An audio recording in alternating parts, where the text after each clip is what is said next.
Que tipo de vida vale a pena ser vivida? A perspectiva mais comum sobre o que é vida se parece muito mais com uma corrida do que com uma experiência. As pessoas estabelecem etapas bem claras do que a vida deve ser e como ela deve ser. Estudar, trabalhar, casar, trabalhar, ter filhos, trabalhar, se aposentar e talvez só então viver. E em parte isso é um sintoma da supervalorização do trabalho e da produtividade. Mas perguntar qual que é o sentido da vida é um questionamento frequente desde que humanos são humanos. No vídeo de hoje nós vamos voltar 2.300 anos no tempo. Nós vamos direto para Atenas, na Grécia Antiga. O lugar mais popular da época foi provavelmente a Ágora de Atenas, um espaço público muito importante e cheio de vida onde comerciantes dividiam o espaço com espetáculos de discussões acaloradas sobre política, a vida e filosofia. Mas nem tudo que sobrou da Ágora foram as suas ruínas. Muitas das ideias que foram colocadas a teste naquela época conseguiram sobreviver por todos esses anos. Em uma área especial da Ágora havia a chamada Stoa Poikile, ou ainda o Pórtico Pintado, que foi onde Zenão de Cítio começou a expor as suas ideias que mais tarde levaram ao estoicismo. Sim, estoicismo vem de stoa. Zenão foi uma pessoa bastante azarada. Numa das anedotas sobre a sua vida, dizem que ele era um comerciante bastante rico e próspero, até que ele fez uma viagem de barco pelo mar Mediterrâneo. Durante essa viagem, ele enfrentou uma forte tempestade e perdeu todos os seus bens materiais, restando apenas a sua própria vida. Diante de uma situação que faria muitos desistirem de tudo e de todos, Zenão encontrou outro caminho. Ele buscou abrigo na racionalidade para entender como reagir diante da imprevisibilidade da vida. E foi aí que o estoicismo começou a tomar forma enquanto uma filosofia que busca o uso da razão para lidar com as emoções, para evitar os vícios e cultivar as virtudes. Para isso seria preciso encarar a vida com uma certa apatia. Isso significa que é para evitar os excessos da paixão ao não se empolgar demais com os prazeres e nem se afetar demais com os males. Mas esqueça por um momento o senso comum das palavras apatia e paixão. Para os estoicos, apatia ou apatheia vem do grego a, de negação, e pathos, de paixão. Logo, apatia seria a ausência de paixões, mas em um sentido bem específico de paixão, como um estado perturbado da alma de uma emoção controladora e violenta. Para atingir a tranquilidade e a apatia, nós precisamos identificar e separar as coisas que nós temos controle daquelas que nós não temos controle. E essa não é uma tarefa fácil, exige uma combinação especial de ideias. Por isso a filosofia estoica é composta por três componentes: ética, lógica e física. Mas não no sentido moderno dessas palavras. Não esqueçam que nós estamos na Grécia Antiga. Apesar da ética ser a parte da filosofia estoica que mais chama a atenção das pessoas, o estoicismo é uma estrutura complexa de ideias. Para nos ajudar a entender isso, nós geralmente recorremos a Diógenes Laércio, que foi um importante biógrafo da filosofia grega, ou melhor, um dos maiores fofoqueiros de todos os tempos. Em uma das suas obras, ele escreve que os estoicos viam a filosofia como uma criatura viva em que os ossos são a lógica, a carne é a ética e a alma é a física.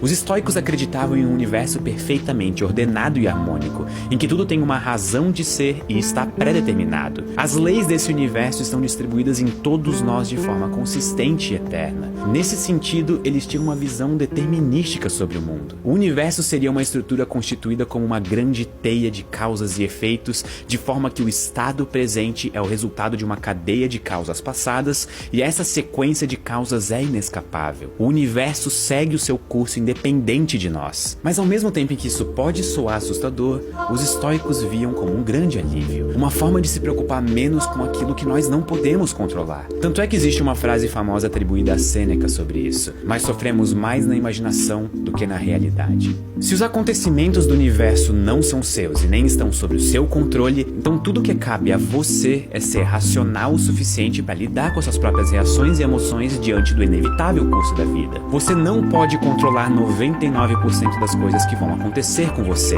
mas você pode controlar como você reage a elas. Então isso nos joga de volta à pergunta: como nós podemos fazer para nos tornarmos felizes? A felicidade é o bem último na ética estoica, o objetivo final da realização humana, e por isso eles desenvolveram uma ética voltada à virtude, com 4 principais pilares: sabedoria, justiça, coragem e moderação. A sabedoria seria sobre conseguir entender os eventos do mundo de forma lógica e calma. A justiça seria sobre agir sem impulsividade, ao avaliar pessoas e situações. A coragem seria o conhecimento do que deve ser temido e do que deve ser suportado. E a moderação seria saber equilibrar os desejos buscando pela simplicidade e afastamento dos vícios. Todas elas são complementares umas às outras e constituem o que nós chamamos de virtuosidade. Mas agir virtuosamente só é possível possível se nós conhecermos a natureza do cosmos de forma racional. Em especial, nós devemos saber que a nossa natureza enquanto humanos se diferencia da natureza de outros seres, porque nós temos em nós uma racionalidade mais bem desenvolvida do que a de uma pedra. Por isso, agir conforme as leis da natureza seria agir racionalmente. Caso contrário, nós estaríamos desrespeitando a estrutura do universo,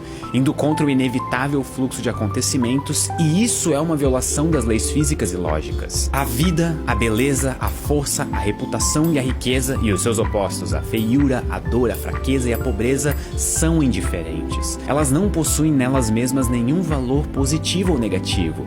Somos nós que fazemos delas boas ou ruins. Por isso nós devemos ser apáticos sobre os acontecimentos que nos são impostos. Mas a apatia não é sobre rejeitar as emoções, e sim sobre saber controlá-las. Não é sobre ser passivo diante do mundo, mas saber diferenciar até onde você pode agir. O mundo é opaco e as leis da natureza são invencíveis, mas isso não tira de nós a responsabilidade das nossas ações. Nós não podemos controlar doenças, mas nós podemos fazer escolhas saudáveis e evitá-las. Mas mesmo assim, se por um acaso um dia nós ficarmos doentes, nos resta aceitar com coragem e sabedoria. Não temos controle sobre as ações dos outros, se eles nos xingam, se eles amam a gente, mas nós podemos evitar a raiva e cultivar a justiça e a moderação. Tudo que nos acontece é um empréstimo do universo, inclusive a vida. Ser sábio é reconhecer isso com coragem. É saber que nós podemos ter glória sem ser gloriosos, assim como nós podemos perder sem ser perdedores. Com o passar dos anos, o estoicismo se espalhou para além da Grécia Antiga. Ele passou a florescer principalmente em Roma, com Sêneca, Epiteto e o imperador Marco Aurélio. Tudo que nós sabemos de Epiteto, o escravo, são os relatos dos seus discípulos, porque ele não deixou nada escrito. Apenas Sêneca e Marco Aurélio deixaram obras autorais. No caso de Marco Aurélio, seu livro Meditações parece ter sido escrito como uma espécie de diário sobre como lidar e aperfeiçoar as suas atitudes, quase como orientações para ele mesmo conseguir levar adiante a sua vida enquanto imperador romano. E cada um deles teve uma vida particularmente difícil. Sêneca foi condenado a tirar a própria vida.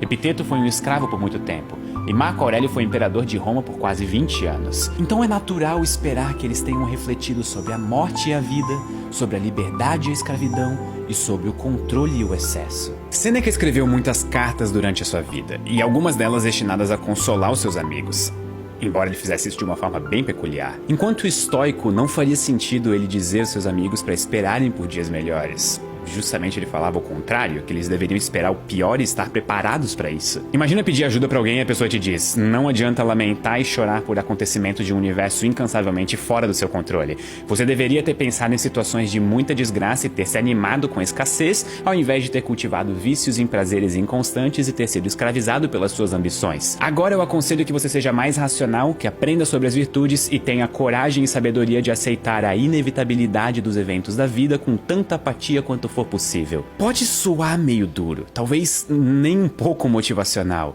mas para os estoicos, o quanto antes a pessoa compreender o que é agir conforme a natureza, melhor. E é daí que vem a ideia de que os maiores sofrimentos e perturbações não são os fatos do mundo em si, mas sim o julgamento que nós fazemos deles.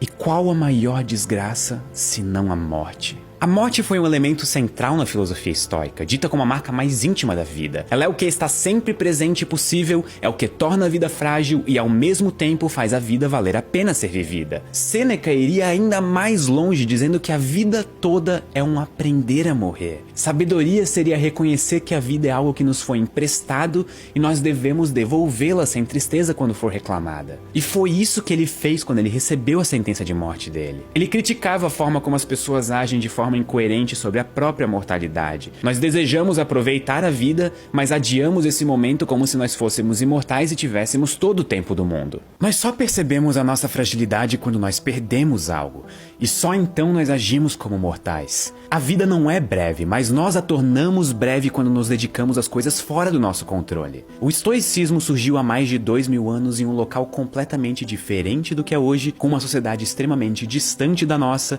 em termos econômicos, políticos, tecnológicos e culturais. Nós estamos separados pelo tempo, pelo espaço e pela história, e ainda assim nós somos unidos pelas mesmas dúvidas. E para você, o que é a vida? Como ela deve ser vivida? Bora conversar aqui nos comentários. Muito obrigado e até a próxima.